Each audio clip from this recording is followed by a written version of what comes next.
A foolish consistency is the hobgoblin of little minds, adored by little statesmen and philosophers and divines. If a man does not keep pace with his companions, perhaps it is because he hears a different drummer.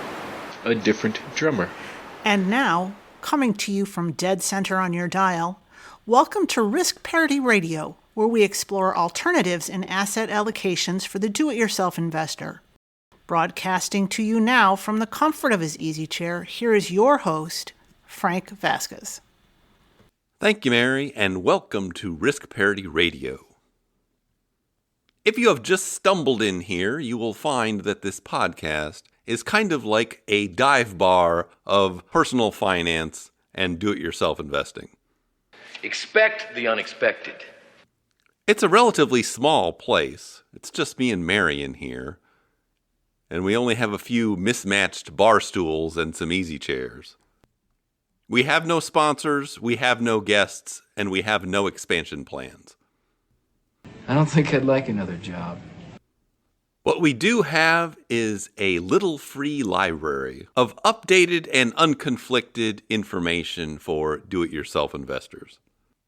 Now, who's up for a trip to the library tomorrow? So please enjoy our mostly cold beer served in cans and our coffee served in old chipped and cracked mugs, along with what our little free library has to offer.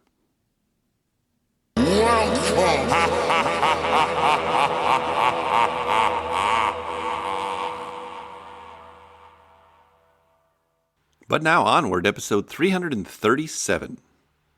Today on Risk Parity Radio, it's time for our weekly portfolio reviews of the 7 sample portfolios you can find at www.riskparityradio.com on the portfolios page. So a little preview of that. Boring! Yes, thankfully not much happened. Boring! But before we get to that, I'm intrigued by this, how you say, emails. and... First off, we have an email from Steve. Hey, Steve! And Steve writes, Frank, if you have time for this question not related to your podcast, your advice may prove helpful. Inconceivable! My adult son of 23 has decided to pursue a law degree and has been accepted to a few different law schools in our region of the Southeast. So far, all have offered him varying degrees of scholarship money. His long-term girlfriend's parents are all lawyers, mother, father, and stepfather. Surely you can't be serious. I am serious. And don't call me Shirley. Apparently, their advice to him is to go to the highest-ranked law school to which he can get accepted. He changed his educational plans from seeking a graduate school position for a history PhD to seeking a law degree after the graduate school search and potential future professor positions seemed unlikely. This led to him only studying for a short time for the LSAT. I guess his score was pretty good, and his undergraduate GPA was excellent. The law schools in our area are interested. However, now he has some thoughts of not attending any of those law schools and taking the coming year to better prepare for and retake the LSAT, hoping for acceptance at a higher-ranked school. Is this wrong thinking? What say you? If he turns down the schools that want him now, will they be uninterested next year if he reapplies to them and other schools he thinks he would rather attend? Is a bird in the hand worth more than those hiding in the bush? Any advice or helpful commentary? Thanks, Steve. I'll get you, hey Steve, if it's the last thing I'll do. Well, I don't mind answering a few questions unrelated to the podcast, at least the ones that are within my bailiwick. And this one certainly is. I don't like your attitude. What else is new? I'm holding you in contempt of court. And it may be generally useful to a lot of people who have children or others considering going to law school. As most of you know, Mary and I are both lawyers. We actually met at Georgetown Law School. Mary, Mary, I need your hugging.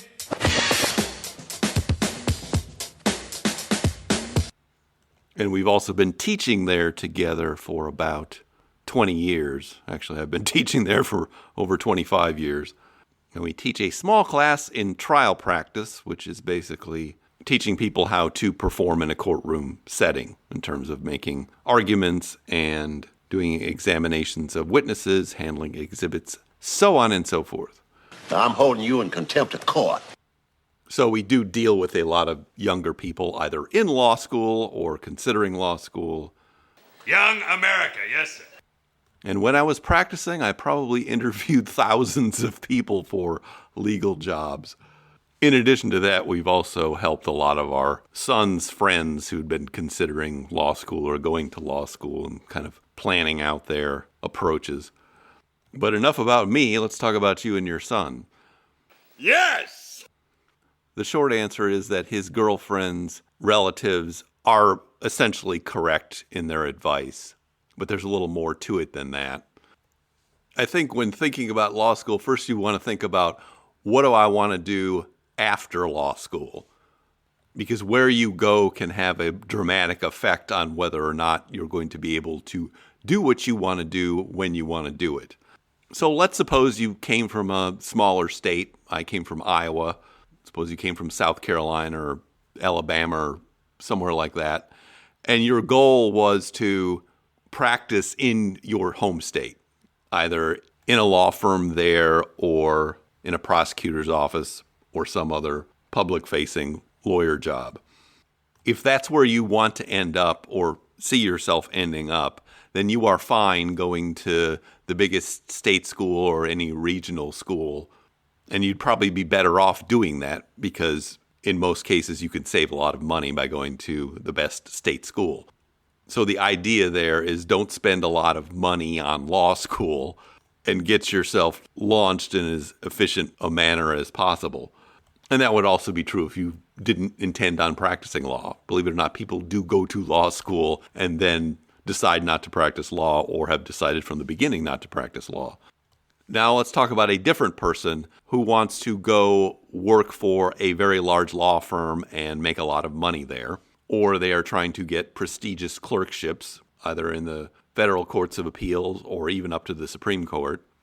That kind of person is best off going to the best law school they can get into, even if it costs a whole lot of money, with the caveat that if you're paying it for it yourself and it's going to cost a whole lot of money, then you probably better be targeting working at some big law firm for some period of time to be able to pay that off. So it's a big commitment on the front end financially. All right, to understand why this is the case, you need to understand how large law firms and prestigious judges typically hire. And they use the pedigree of the law schools as a filtering mechanism. So a large law firm is typically only going to hire from a select group of law schools. And they aren't going to bother with a lot of people from other law schools, even if they're at the top of their class. They just don't have the bandwidth to do that kind of filtering. And they know that a large percentage of the people they hire are going to quit anyway for various reasons, or they're not going to work out and they're going to have to be fired.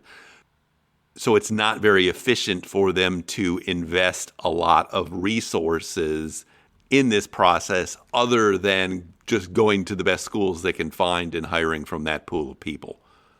And so this tends to break down into basically three different categories.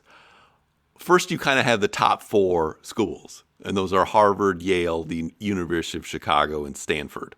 If you get into any one of those, that pedigree is probably good enough to get you a big law firm job or a nice clerkship or some other thing that's pretty high up on the ladder, even if you don't do very well at those schools, even if your grades are not that great and you're only in the middle of your class.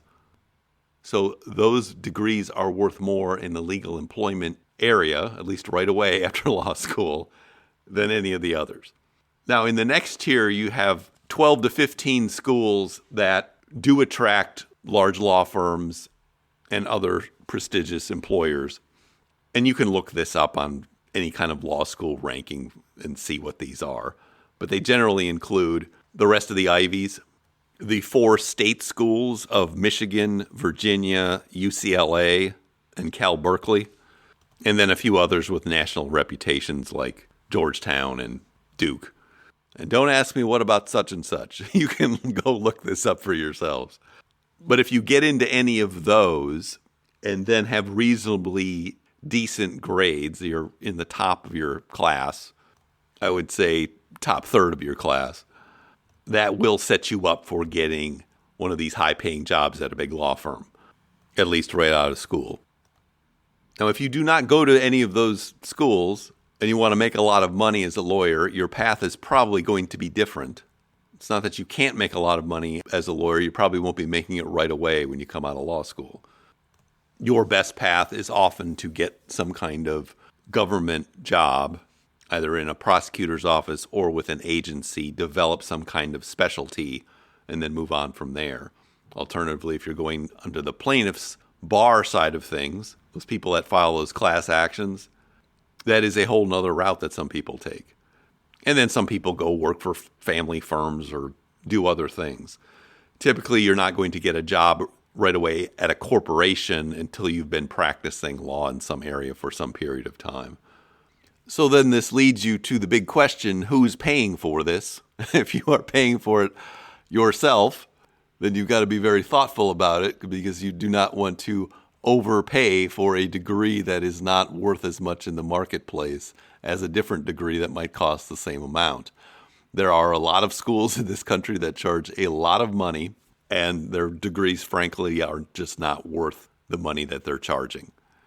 Law schools are a big money maker for the universities that they are set up with, because they do not require a lot of fancy equipment or other things. You have a building, you hire some professors, and you're off and running. And so they will charge as much as the market will bear in their area. And they will frequently have very inflated prices and then give some people some aid, knowing that there are going to be some people who are just going to pay full freight just because they have the money. And that's the funny thing about law schools. So one that's ranked 50th may cost just as much as one that's ranked 10th in the country. And it's up to you as the consumer to make a good choice here. But here's the other thing you should know about law schools and lawyering, that about half of the people that go to law school are no longer using their degree or practicing law within a decade of graduating from law school. And unfortunately, a lot of young people end up going to law school for the wrong reason. The wrong reason is, I couldn't think of something better to do. That's not an improvement. So my general advice to most young people who are considering going to law school is to go work for a law firm or in a law office before going to law school. Large law firms are constantly hiring legal assistants to work in their firms for usually 1 or 2 years. And there are other positions in other places. But that kind of position both gives you good experience in the working world and then helps you decide, do you actually want to do what these lawyers are doing that you're working with? And I used to be in charge of the legal assistants in my firm, and so saw many of them go through. And it worked out really well for most of them, because the ones that wanted to go to law school then had a nice platform to go to law school. They knew a lot more about the practice of law and what lawyers actually did than most of the other people going to law school. And then the ones that discovered that it wasn't really something they were interested in were then very motivated and prepared to go off in a different direction. And that could be graduate school, it could be a different job, could be something technical. People go in all different directions from being a legal assistant. So if this were my child or I were advising your child, I would tell them to go get a job in a law firm for now and do that for 1 or 2 years while they considered whether they really wanted to become a lawyer, go to law school, and do all of that stuff. No more flying solo. You need somebody watching your back at all times.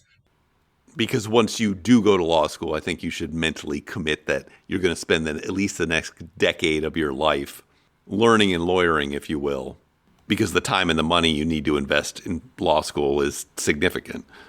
And if you're not going to be using it for very long, then you'd be better off going some other direction and learning something else that is going to be more useful to what you actually plan on doing. Now, as far as these aid packages are concerned, I wouldn't worry about them too much. The suggestion that Mary made after looking at this question was simply that they can defer for a year, which almost every school will let you do because they've already admitted you, and deferring you for a year under the same terms makes it easy for them just to pencil it in for the next year. Because most of these schools will be interested in him in another year. Remember, from their perspective, having the law school and operating the law school is a money-making business for them. So there really isn't that much in the way of scarcity out there, unless you were talking about those very top schools. The other thing I sometimes see is the transfer, that somebody will get into a lower-tiered law school, be there for a year, and then transfer to a higher-tiered law school. You're not going to get in the top 4 that way, but you may be able to go to a place like Georgetown because the largest of those schools do accept a fair number of transfer students. Unfortunately, that is also not really a recipe for success because the interviewing season for these law firm jobs, the big ones after law school, really happens the summer after your first year.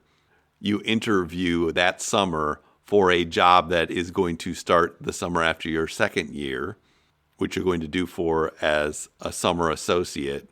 And assuming you don't really irritate somebody during that summer, you'll probably get a permanent offer. And that's the way the hiring cycle works as well. So there really is a premium on getting into those top schools and getting the chance to interview for these jobs. Anyway, that is the lay of the law school land. And I would encourage your son to go get a job as a legal assistant for a year, retake the LSATs, and then consider whether he really wants to do this law thing or not. Now, we're going to be asking you to return a verdict of murder in the first degree for William Gambini, and a verdict of accessory to murder in the first degree for Stanley Rothenstein, for helping Gambini commit this heinous crime. Because it can be a very rewarding career, but a lot of people just don't like it. Your tobacco company has turned this beautiful specimen into a horrible, twisted freak. Who could love me? I disagree. In fact, I feel Mr. Kramer projects a rugged masculinity. And the sooner you can figure out whether you'd like it or not, the better off you'll be. Rugged? The man's a goblin. He's only been exposed to smoke for 4 days. By the time this case gets to trial, he'll be nothing more than a shrunken head. Hopefully that helps, and thank you for your email. All right, Mr. Childs. You'll have our offer by tomorrow. Good day, gentlemen. Yeah, bye-bye. Second off, we have an email from Mark. All hail the commander of His Majesty's Roman legions, the brave and noble Marcus Vindictus. And Mark writes, Hello, Frank and Mary. I remain a Patreon donor of the Father McKenna Center. I thought you would appreciate this Rob Berger video that does a fantastic job bringing home the point that the know-nothing portfolio approach is the only defensible option. I know nothing. Nothing. He uses very recent and relevant examples to make this point. Unfortunately, he does take a step backwards towards the end with an endorsement of tips that is bound to make Frank's sigh a very tired, very heavy sigh. Didn't you get that memo?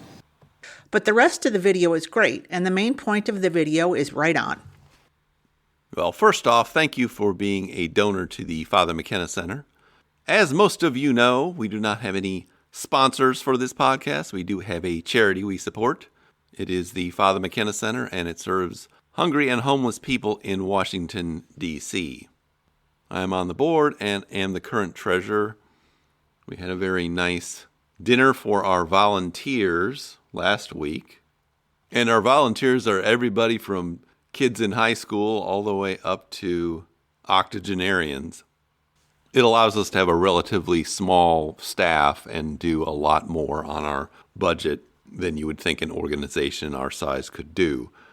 And it also creates a wonderful sense of community.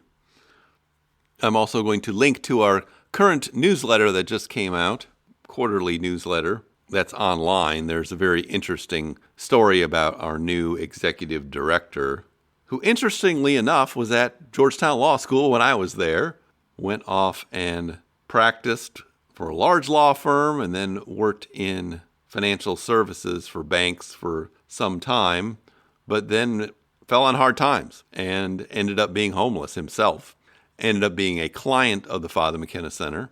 Worked his way back, went into social services in Chicago for about the past decade, and has now come home to us. His name is Dennis D., and there's a story about him there that I encourage you all to read because it's rather inspiring. Anyway, if you do donate to the Father McKenna Center, please note that in your email, and I will move your email to the front of the line. That is the prize you get, and you can do that either through our support page and Patreon page, or you can go directly to the Father McKenna Center website and donate there. Either way, you get to go to the front of the line. Now, getting to your email. Yes, I have watched that Rob Berger video. He does a lot of very nice videos on various topics. It's interesting. He actually lives about 2 or 3 miles from me and also had a career as a lawyer. Although I don't think he liked his career as a lawyer as much as I liked mine. I'm holding you in contempt of court. Because he's really been a personal finance writer first and now YouTuber for about a decade. Now, if I walk in the other direction, I can go to Wade Pfau's office. I just live in this hotbed of personal finance things. And I can stop and see Michael Saylor at MicroStrategy, which is also within walking distance of my house. Ask him about Bitcoin investments. What does Matt Damon say on that Bitcoin commercial? Fortune favors the brave! My dad said he listened to Matt Damon and lost all his money. Yes, everyone did! But they were brave in doing so! So this is another excellent video that he put out about the folly of trying to make market predictions and then alter your portfolio to match your market predictions and hoping that will outperform the market and that you are much better off with what is called naive diversification, which is where you set up allocations in a portfolio and then just rebalance them periodically in accordance with some rules. And that is going to get you much better performance over time than trying to guess and change course, as popular financial media would have you believe is a good idea. It's really not. Forget about it. So Rob and I are in strong agreement on that point. I'll also link to a nice interview he did of Harold Avensky, who was the father of the bucket strategy, the original bucket strategy. Both Rob and I are pretty much anti-bucket strategy because we see all this bucketeering as just making things more complicated than they need to be and also distorting or causing people to do things that are suboptimal, either in portfolio construction or in things like tax location of their assets. I think we both would say that you can use that as some kind of overlay, but it should not be the operating principle that you use to construct your retirement portfolio, because it will cause you to make distortions or have rules that are very difficult to implement. Anyway, I really loved this interview of Harold Avensky, the father of the bucket strategy, because the bucket strategy that he was talking about bears little or no resemblance to the things that bucketeers talk about today. That's my meaning, matey. You've got the word of Long John Silver. The original intention of what he called a bucket strategy was simply to carve off a portion of the portfolio that would be used for the next year's expenses or next quarter's expenses. And the idea there was that he had clients who would get nervous looking at the markets and their portfolio, and he wanted to calm them down. So he said, all right, let's just carve off what you're going to be spending for the next year or so, put it over here in cash, and then you can just use that, and you don't need to worry about the markets, and then we'll deal with it in another year. And that actually makes sense. That is actually what we do with the sample golden ratio portfolio, that we have an allocation to cash of 6%, and then we just spend from that a whole year long. and not touch the portfolio. And then once a year, rebalance it, refill up the cash bucket, if you will, and then use that for spending. So historically, that's all a bucket strategy was supposed to be, a small cash allocation. Since then, the Bucketeering brigade has turned it into some kind of Frankenstein's monster of multiple buckets doing multiple things, having different assets in different buckets, and making it very difficult to manage or rebalance. Fire that musket, and I cuts his throat. Mary, you blundering squid, can you hear me? I hear you. Lie low till a treaty be made, and this time follow orders. As for you, Mr. Smollett, I'll give you 1 hour to send a boat ashore with Flint's map and give yourself up to Mr. Merry. So be it. You want to see young Harkins alive. Go for the shore. Lively! But that's what happens when you take something that is supposed to be used as a psychological tool and try to turn it into the basis for a mathematical calculation. It doesn't really work very well. And Rob has a number of videos also on the problems with these multi-bucket strategies. I'll see if I can find another one of those besides the interview of Harold Avinsky.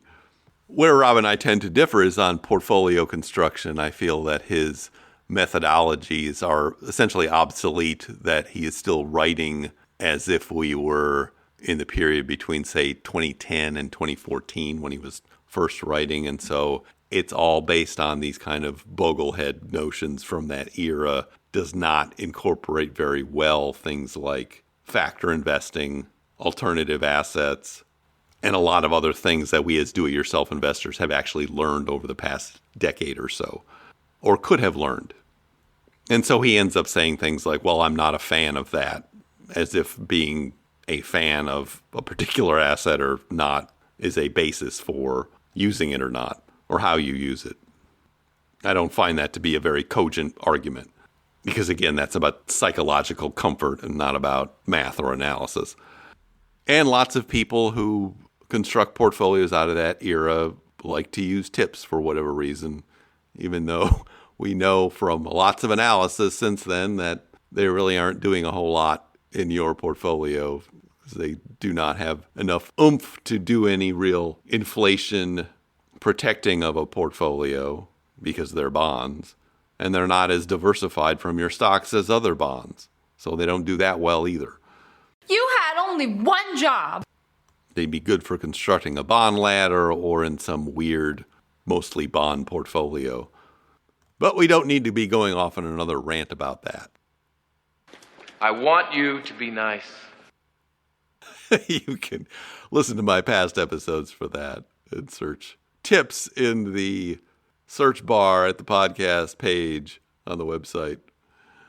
But I think at bottom, his actual retirement strategy is the same one that I see most guru types using, which is to just not spend much money and or never retire. He has an interesting video from last summer, I think, where he talks about not retiring and just continuing to earn an income. That's fine if that's what you want to do, but that does not get at then the real interesting questions about retirement portfolios is, well, if we're going to live on our retirement portfolio, how are we going to maximize its withdrawal rate or do the things that would make it the best portfolio for living off of it? Because obviously, if you're not going to really live off your portfolio, it doesn't really matter what's in it.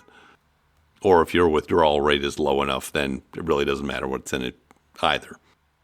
If you fall into those kind of categories, you could hold a portfolio that is 30% in stocks or 100% in stocks. Or you just go buy the Vanguard Wellington Fund and call it a day. Maybe add an annuity or two when you get old enough. Anyway, as I said, Rob Berger and I agree on 85 to 90% of these personal finance topics. And I do find his material and his videos to be very enlightening. And so you should check them out.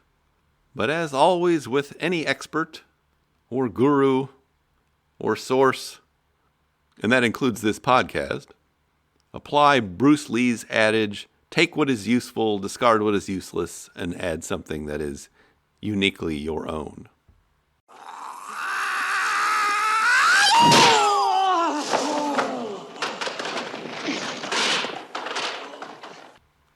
Maybe a bucket or a flower pot or a hose or something.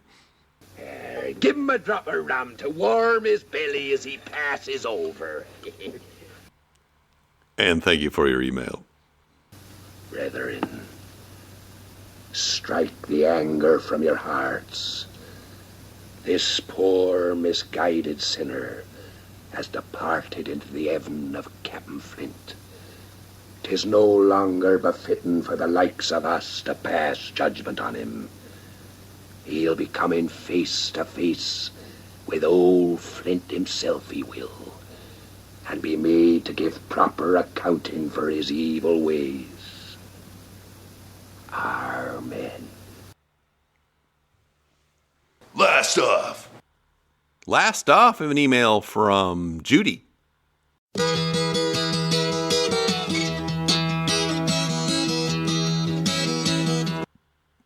And Judy writes, Hello, Frank. I just listened to your rant about target date funds. Thank you. I was getting ready to talk to my kids about what would be easiest in terms of investments, and you talked me out of it. I'm wondering, what do you think about robo-funds? Do you have a similar outlook? I have my 401k in Schwab's Robo-Advisor Intelligent Portfolio, but I am managing my brokerage account on my own. Curious if you think Robo-Advisor services have a similar downside to target date funds. Thanks for keeping us all from falling into investment black holes. Sincerely, Judy. Well, thank you, Judy. I'm glad you got something out of that rant about target date funds, which was episode 333. And I think with all of these topics and these ideas, if you really want to understand them, you do have to look at the history of them and why these things exist, and then decide whether they really make sense for what people are pushing them forward for. I have kind of two baselines that I like to start with, both for an accumulation portfolio and for a retirement portfolio, with the idea that if you can't do at least as well as that, you should stick with that.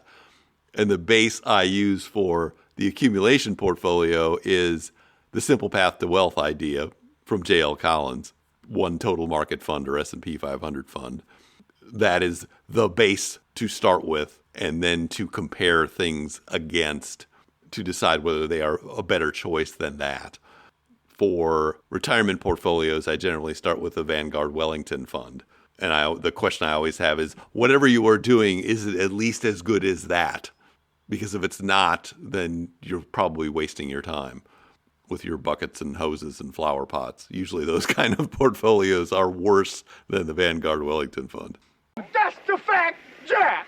That's a fact, Jack! So let's talk briefly about robo-advisors generally and Schwab's Intelligent Portfolio Robo-Advisor. These were rolled out really in the period between 2015 and 2020 as kind of a artificial intelligence kind of approach to investing, with the idea that you could come up with something that was a little bit more complex than a 2 or 3 fund portfolio, but that would be managed by this algorithm according to whatever specifications or preferences you put into it. And then they would do some tax loss harvesting on the side, and they tried to make that a big selling point. And so you had ones like Wealthfront and Betterment, and then Vanguard, Fidelity, and Schwab kind of got into the act with their own versions of these things to thwart the competition, really.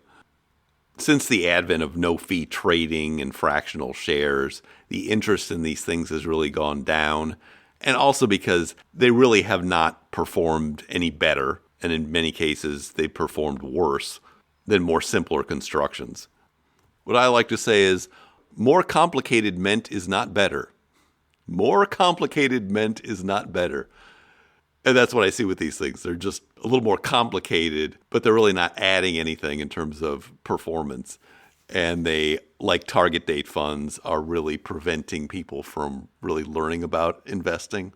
So they have this kind of magic button quality to them that you think you are getting something special, and you're really not. I'm perfectly sane. Everyone else, however, is insane and trying to steal my magic bag. And tax loss harvesting really doesn't save you that much money unless you have a whole lot of money, in which case you probably want to do it yourself or really have a real advisor to do it for you. So there's really not much there in that marketing point either. Now, turning to the Schwab robo-advisor, one thing that Schwab does is they pay for this largely by allocating part of the fund or part of what it's doing to cash, because that's how Schwab makes most of its money, by using all the cash floating around in its system to invest for itself, which is why you always need to be careful about what Schwab is doing with your cash and making sure it's actually going into a money market fund and not just floating around there. So that's a big strike against this robo-advisor to begin with. I did look at somebody's portfolio constructed by one of these things recently, and what was interesting to me is that it was applying a principle that we talk about here, but you can do for yourself, which is that it makes a lot of sense to divide your portfolio into the growth part of it and the value part of it. I'm talking about the stock part of your portfolio. And if you look at the kinds of portfolios that this robo-advisor constructs, that's what it essentially does. It puts half of the money in a growth fund and then half of the money for a given asset class in a value fund. But you can do that for yourself. And in fact, that is the basis for the kinds of portfolios we like to talk about here, at least on the stock side of things.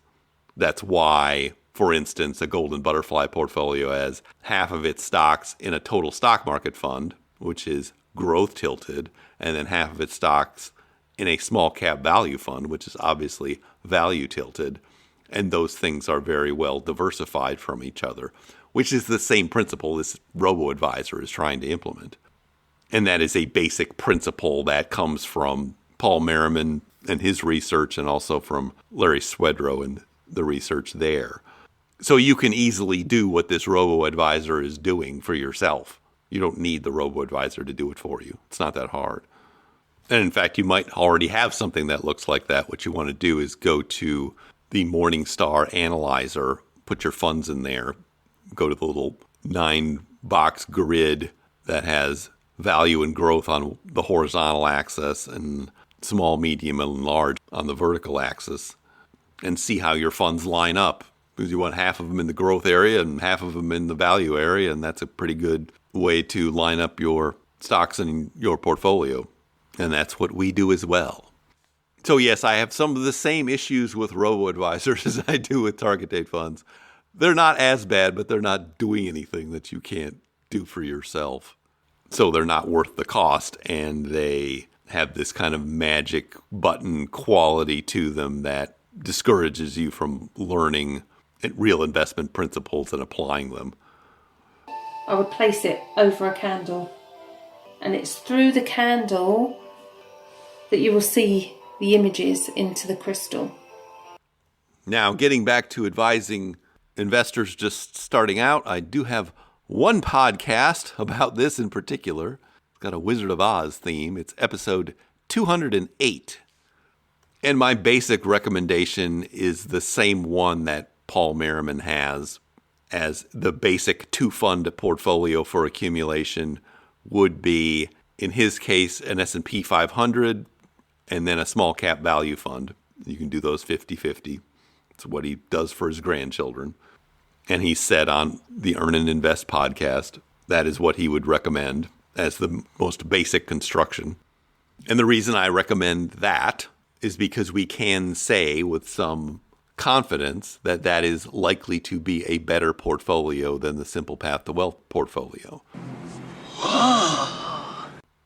And whether you look at that on a 50-year history or a 100-year history, that kind of combination tends to outperform a total market fund. It just does. And so since it does better than the very most basic comparator that we have, which is the Simple Path to Wealth, that is what we use, as opposed to these target date funds and robo-advisors that do not do as well as the Simple Path to Wealth plan for accumulation, and so fail that basic test. Anyway, hopefully that clarifies things a little bit more. I'm glad you're enjoying the podcast, and thank you for your email.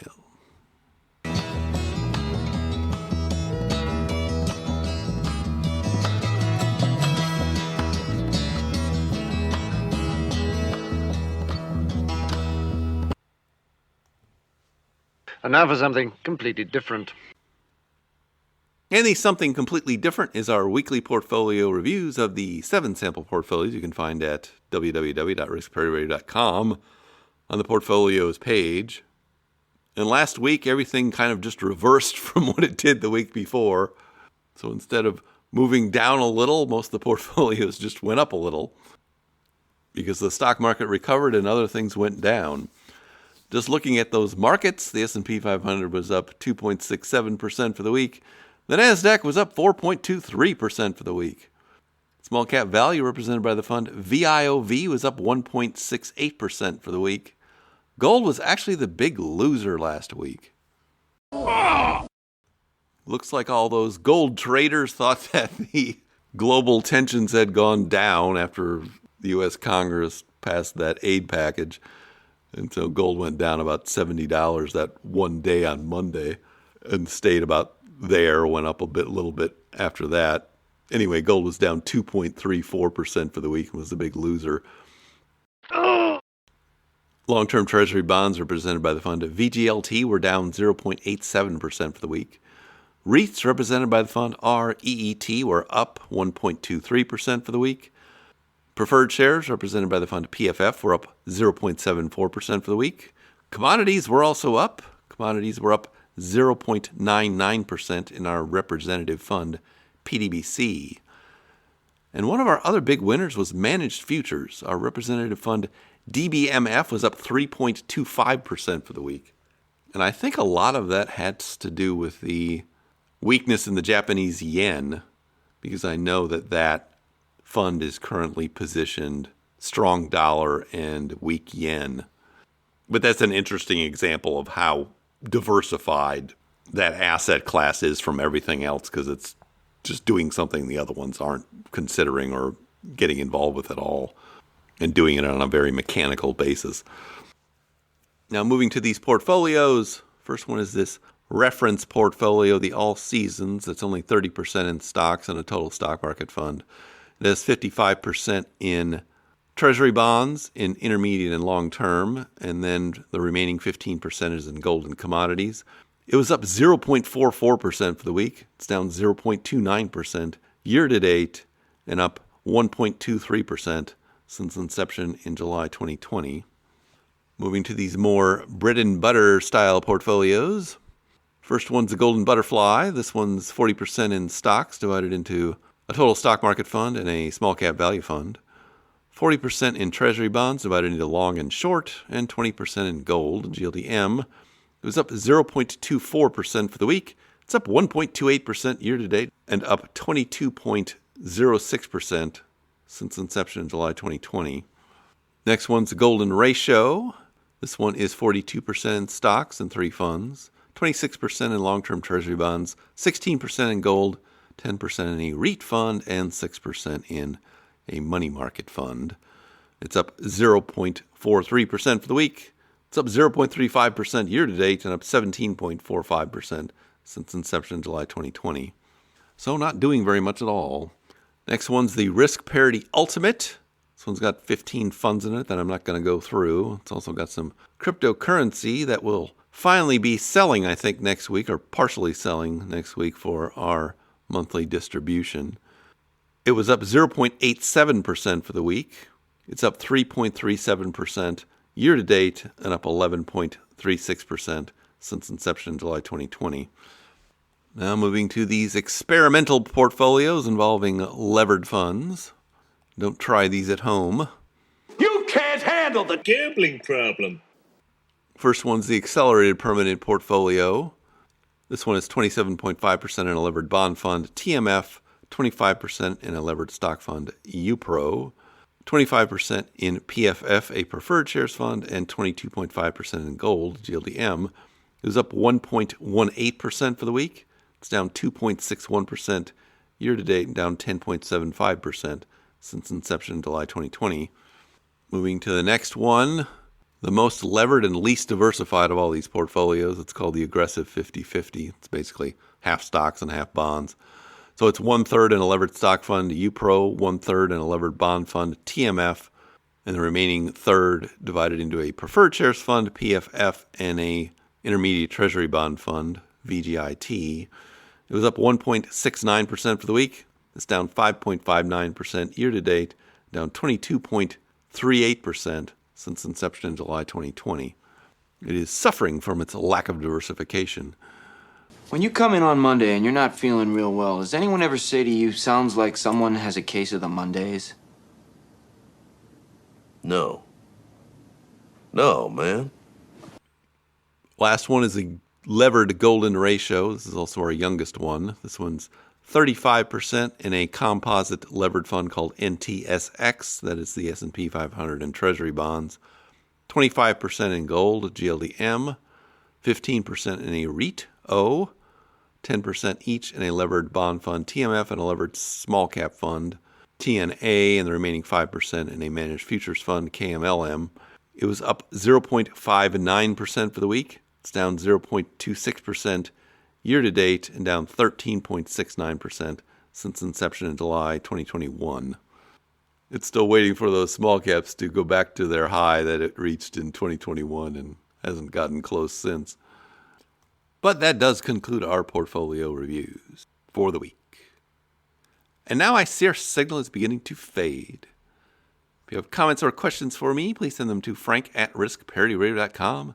That email is frank@riskparityradio.com. Or you can go to the website, www.riskparityradio.com. Put your message into the contact form and I'll get it that way. If you haven't had a chance to do it, please go to your favorite podcast provider and like, subscribe, give me some stars, a review, a follow. That would be great. Okay. Thank you once again for tuning in. This is Frank Vasquez at Risk Parity Radio, signing off.